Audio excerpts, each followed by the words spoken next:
Hey guys, welcome back to another video, and in this video I'll show you how you can order a Krak app card. So let's get started. Now first off, once you created your Krak account, and to get your Krak card you would just need to tap on get your free card right here. Then you can choose the style of the card, so you have these three styles, so I will just go ahead and select the black one and then tap on continue. Next up, you will just need to select how your name would be displayed on the card, so I will select the second option with the initials and then go ahead and tap on continue. Now this last step might take a while because they're creating the card, and there we go.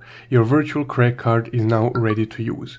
Now you can add this card to your Google Wallet, or you can just use it directly from the app. So then just go ahead and tap on OK, and then right here you can see your card. So essentially guys, this here you can get your Krak card, that being the Krak virtual card. If you want to know how to get your physical card, you can watch the next video. And for now, if you like this one, don't forget to leave a like and subscribe. Thank you for watching.